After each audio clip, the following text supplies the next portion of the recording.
World Malaria Day is held each year on April 25th. This annual event is a worldwide effort to raise awareness of malaria and funds for the treatment and prevention of malaria. The day works to highlight the need for better political intervention in malaria control and prevention. And of course, the day also marks the continuing great achievements in the fight against malaria. For this year, 2023, the theme for the year is Ready to Beat Malaria.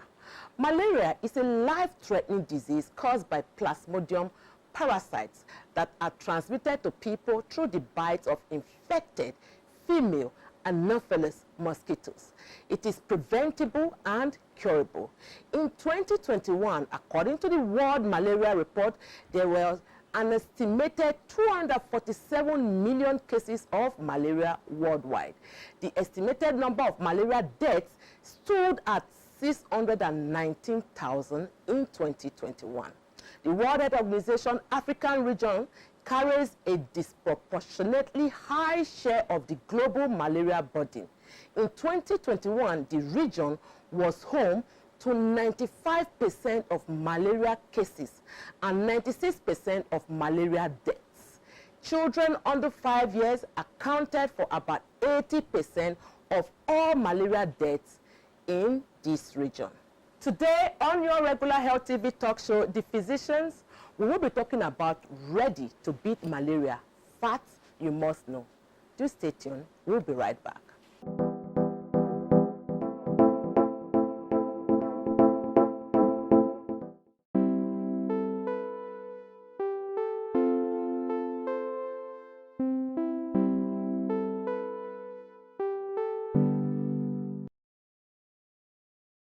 Welcome. If you're just joining us, this is your favorite Health TV talk show, The Physicians, where your health is our business. My name is Dr. Memunat Yusuf Kadri, and of course with my regular co-host. My name is Dr. Martina Agberia. Welcome to your Health TV talk show, your favorite, of course, The Physicians, where your health is always our business. Today we're talking about Ready to Beat Malaria. Yes, indeed. I'm not through beating malaria. Does this malaria thing, I don't understand. You are saying only for there is eradication and there's elimination. Which one have we achieved? Maybe none of the above. Why have we not achieved one at least? Look at with the statistics I just wrote at the WHO regional office in Africa. In 2021, we are talking about 96% of this malaria deaths. 96, and of course, children under 5 years of age accounted for 80% of the truth is, we're actually making progress. We're making progress. Yes, we making progress. We can't eradicate all the effort that has been put in. Absolutely, we're making progress. I'm sure by the time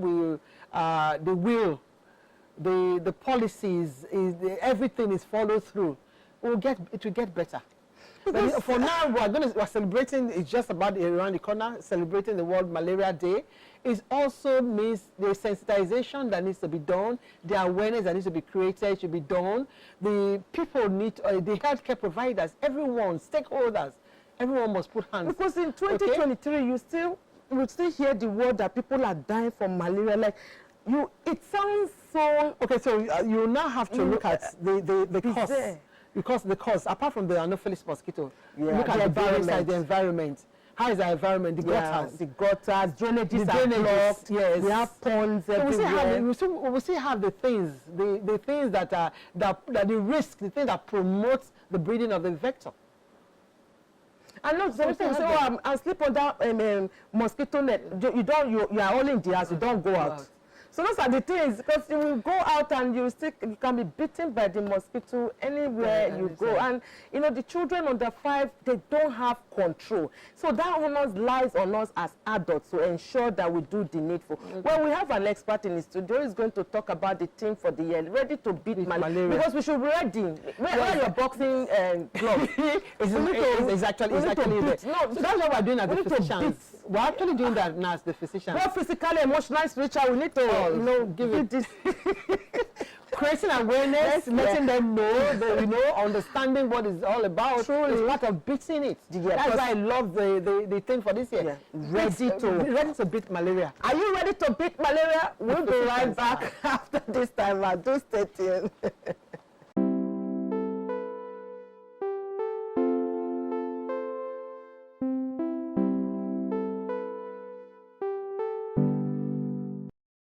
Welcome back. Of course, if you are just joining us, it's your regular Health TV talk show, The Physicians, where your health is our business. Today on the show, we are talking about ready to beat malaria, facts you must know. And with us in the studio is the amiable, lovely public health physician, Dr. Bolanle Johnson, and of course, she's the Secretary, Medical Women Association of Nigeria, Lagos State Branch. Look at Dr. Johnson. Are you a Gen Z? This your haircut is giving.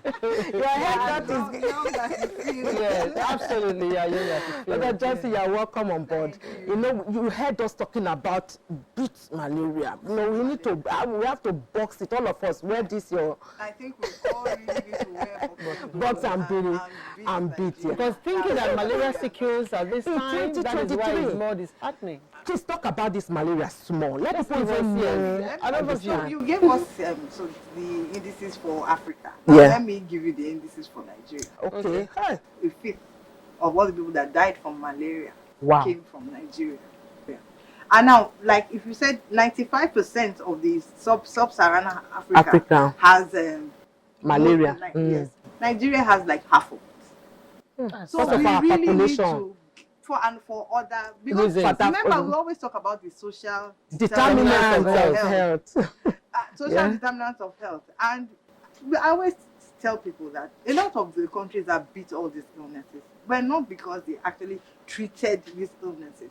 It was a public and social issues that were made better, that ensured that a lot of these illnesses were prevented. And it now became easy to treat the few people that have the disease. So we really, while we're trying to beat malaria, we need to look at what are the factors that ensure that we keep having malaria year after year. So what are the factors about the now? social determinants right now? Let's talk about the factors. Let me give you a little history of how malaria is transmitted. Good. Yeah. So what exactly is this malaria? Because people go, and we now make it worse in Nigeria because there's something called malaria typhoid or malaria. I don't know. Please. There's nothing like malaria typhoid. And malaria and typhoid hardly exist together. Most times, people don't have malaria and typhoid at the same time. It's not common. In fact, typhoid is not as common as we think. Their mode of transmission is different. Yes. Everything is different. So it's not a combined disease. Malaria is malaria. Typhoid is typhoid. You get malaria from a mosquito bite. You get typhoid from eating or drinking something that has the organism, the Salmonella typhi. They don't work together. Not the same vector, not the same mode of transmission. But let's go to malaria. How do people get malaria? So malaria is an age-old disease, and in many other places, by taking care of these determinants, malaria was eliminated and controlled. But here in Africa, where we have the hot sun, and we have where we have the rain, the rains, and therefore we have puddles. Now let me shock you. It's not your dirty water that gives you malaria. The mosquito breeds in. Mosquito likes fresh or brackish, salty water. So your fresh ponds from a tree, a ditch, from the fresh rains. That's where the mosquito breeds. It's not the old, it's not the stagnant gutter water. The dirty, smelly water. That's not the Anopheles mosquito is a very clean. It likes fresh, brackish water, and then in places where people are in the rural areas where there's water, there are streams, flowing streams. That's where the mosquito larvae like to reproduce. So when people look at dirty water and think malaria, no, it's another type of insect that is there. Yeah. That's the dirty water mosquito is the Culex that causes Malaria likes fresh, slightly salty water, fresh. Just imagine. Yes. So let's abuse ourselves of that. So let's move on. So how do you get malaria? from somebody else that has malaria. The mosquito goes and perches on and has a nice meal of blood, takes it, and then goes, bites another person, and then puts in that same malaria parasite into the next person. And what happens? The parasite goes to the liver. So it takes about 14 days from the point where the mosquito bites to when that other person has malaria. So you can see that you can determine all the places where you can stop the transmission of the parasite. It now goes into the liver for some time, comes out, and then reproduces in the red blood cells. So that's why a lot of people, when they have malaria, some people, the malaria will break down the red blood cells, and you have people that suddenly, especially AA, that suddenly their red blood cells will drop and they have anemia, and that is a sign of severe anemia that can kill. So those are some of the issues. Then you now have the male and female mosquito, the parasite coming together. You have the gametocytes, which another mosquito will come and pick. So we still keep transmitting malaria from one person to another through the mosquito, and it's usually the female Anopheles mosquito. Very many brands. So of course, so through that we can see where all the social determinants are. Bad housing, bad environment. You have all these grasses growing around that can collect fresh water. You have streams. You have poorly paid migrant workers that need to sleep on the fields near these streams. You can see where all these issues, bad housing, nets, cracks in the wall where mosquitoes can come in. People sitting outside in areas where a lot of people have malaria, because if you have a place where many people have malaria, you have a mosquito biting from one person to the other. Population too. Yes, and then our population, crowded population. So you have all of us, we're 100 of us in the house, we can't sleep at home, there's no light, all of us come and sit outside. And we have so electricity is a problem. It's part of our problem. Some people come and sit outside at night when they don't have light when they don't have light. So, and it's usually like early in the evening, that's when the mosquito comes out, not too late. Mosquito really likes to take care of itself. So those are some of the issues. Okay. So now you already talked about, of course, the risk factors, those at risk. You just talked about them now. And then we know that for the World Malaria Day, which is ready to beat malaria, the focus is actually on getting everyone involved, the policymakers involved. As a public health physician in our country, Nigeria, what can you say about how far we have gone? We've been dealing with malaria forever. Are they really? Yes, we have a Nigerian malaria elimination program. Yeah. And believe you me, Nigeria has borrowed a lot of money to eradicate malaria. Yes, from the Global Fund, from the World Bank, from the African Development Bank. So yes, in truth, Nigeria as a country, and WHO is really giving a lot of assistance. Whether you have so many of these NGOs that are funded by Bill and Melinda Gates that are there to support. You have up north, and you wouldn't believe it. So let me tell you, in 2018, the Demographic Health Survey came and they tried to find out the prevalence of malaria. In Lagos had 2% prevalence of malaria in 2018. But right across, our neighbor Ogun State had 22%. So we can't, as Nigerians, we must recognize that malaria is a national issue.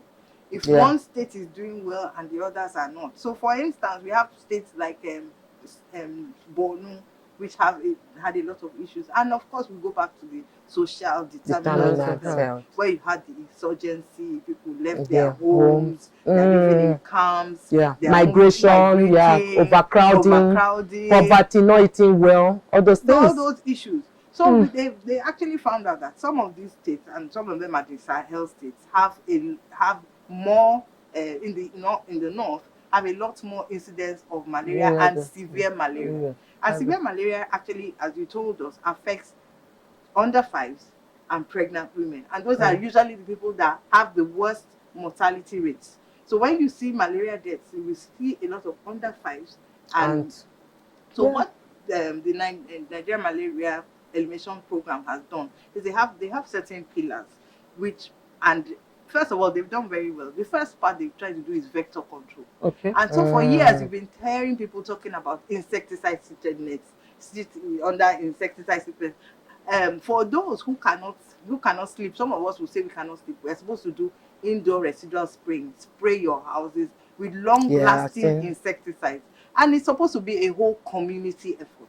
Because if one person has if you are the only man on the street that spread your house, or you're your own, because you will still come out. You will still come. You will still come Can't be wearing it has to be something that all of us buy into, and we're doing, whether the net, whether the indoor residual spraying. And then they also have, for pregnant women, you have intermittent preventive therapy, where they said they try and give at least 3 doses. Now they've even said more than 3 doses. Every time you have contact with a pregnant woman, once you are sure there's quickening, for every clinic visit, once a month, give. From statistics in 2021 alone, is saying that children under 5 years, 85% of 95% deaths, 80% of the 95% death is from borders around the children. Of course, it's not about children under 5 now. The pregnant women that will give birth to these children, and now there's a program that covers them. Please, can we just elaborate on more on that? So that program realized that pregnant women are very likely to have severe malaria. They're very likely to have severe malaria can affect both them and their unborn fetus. When we were in school, they used to tell us that malaria could not go from mother to child. But we found out that children can actually have malaria in utero. And you can have children that have neonatal malaria. That is in the first few days of life, the children that have malaria. So to be able to protect both these mothers and the children, they now with research, they now started giving what is called the intermittent preventive therapy, which is just giving Fansida, 3 tablets of Fansida. Before, it used to be two doses after quickening. Once you are sure that the heart is beating, then it became 3. Now it says at least 3 doses. And now they're even talking about every month, almost at every month, just to make sure that every woman that comes in contact with the clinic, with the antenatal care, is protected from malaria. And this is because many of our women still come for antenatal very late. You have people arriving. Yes. We have people coming in at 8 32 months. weeks. Yes. 8 months to book. And that means you have already negated all those first, second, third dose. You have just 1 month to the delivery. So those are some of the issues when people don't come in to book early for antenatal. And then there's also a drive to ensure that our traditional birth attendants are also able to give these anti-malarials as well, because many of these women still ensure that that's their first point of care for when they are pregnant. So we have to ensure that they get these drugs by whatever means. So the TBAs are being trained also to give them this intermittent preventive therapy.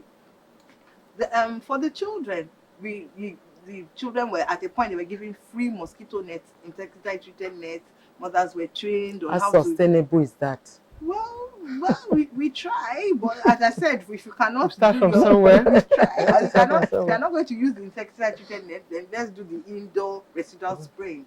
And at a point, government was actually going from house to house spraying houses. But of course, we know that funds are low. I mean, there are so many needs now that government, I don't think that program has actually stopped. But in many areas where with data, they found that, and that worked a lot in Lagos, where they found that there were a lot of people having malaria with testing.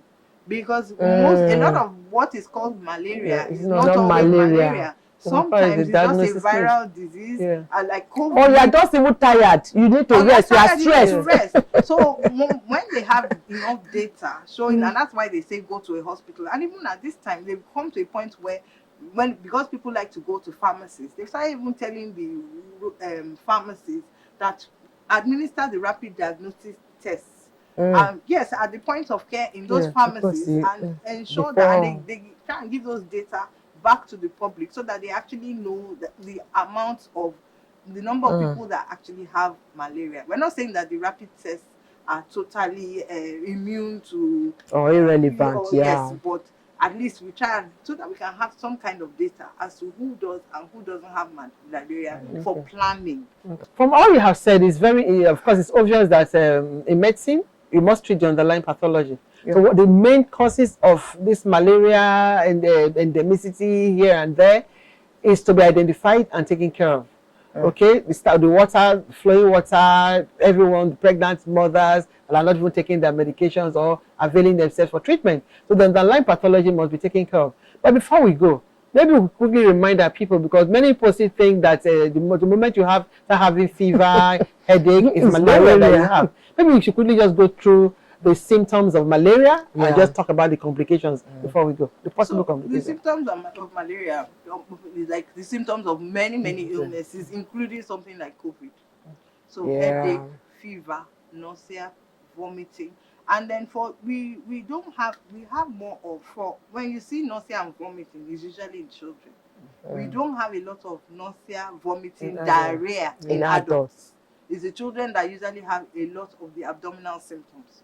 So if we start seeing abdominal symptoms in adults, we think of something else. But if you see them in children, children also have cough when they have malaria. So you have some children, what they have is malaria, they have cough. Some of them, they have an enlarged stomach because the spleen has enlarged. The liver has enlarged. Then anemia, the blood levels can go down suddenly, especially if that child is AA. And they are the ones that usually have severe anemia.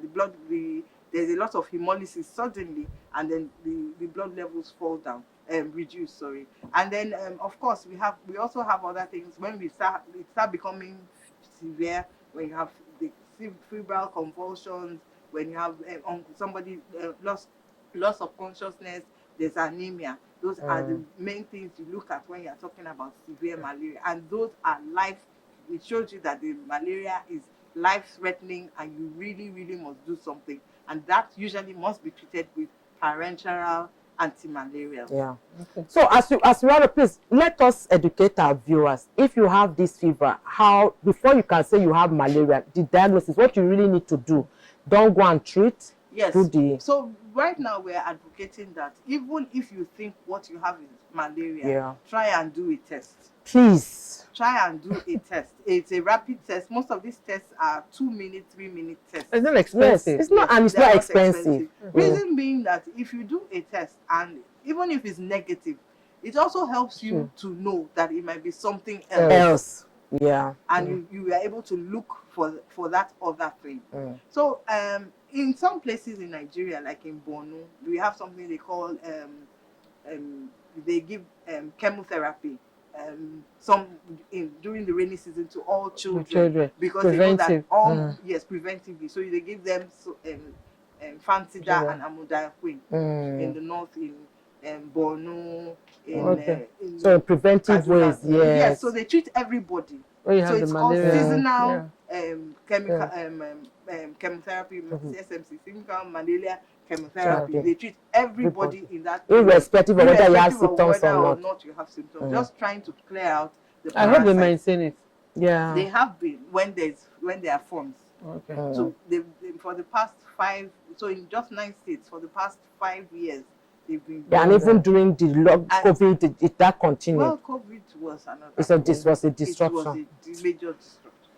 And Dr. Johnson, please, your final words to our viewers before we, because this is a very hot topic that it's so sad that we are still dealing with malaria in 2023 and even killing people. Look, just look at the statistics. Because Nigeria is the most populous black race, we're in the sub-Saharan region where it's the malaria zone. We still have the highest number. We still have the highest number of death, mortality, morbidity, and children under 5 and pregnant women still take it. It's quite sad. Please, for our viewers out there, what are your final parting words? So my final parting words to everyone is that malaria is a disease that we must all be intentional about. While we recognize that not every fever is malaria, let us realize that it could still be malaria, and so we need to test and treat promptly. The earlier we test and treat, the better for us. Thank you so, so much. You've heard it from Dr. Johnson. Thank you, Dr. Johnson. Test and treat properly. Test and treat properly. If we are collectively going to beat malaria out, not all fever is malaria. Don't just assume because you have fever, then automatically you have malaria. Go for testing. And if you're a pharmacy out there, if somebody walks into your shop and say, I have malaria, I need anti-malaria, the rapid testing is there. Also do that before you give the person medication. Let it be all of us putting hands on deck in ensuring that we collectively beat malaria out of the system. My name is Dr. Memuna Yusuf Kadri. Until next time, remain blessed. I join my voice to that of Dr. Memuna to say, not every fever that you have that is malaria, you must go for test. It is very, very important. And your environment is also very important. Try as much as possible to keep it clean. Let it be healthy. If it's possible for you to use the insecticide treated net, use it. Pregnant mothers, women, please ensure that you go for your antenatal and use the medication, because now, if you have a malaria, the child also would have the same malaria. On this, I want to just say thank you for keeping a date with us on your favorite Health TV talk show, The Physicians, where your health will always be our business. Remember to follow us on our social media platforms, on Instagram, on Facebook, on YouTube. And if you haven't been part of this episode or the program, just go to our YouTube. We have lots, over 100 episodes just there waiting for you. Just binge on them and enjoy yourself. Till next time, my name remains Dr. Martina Agbere. God bless.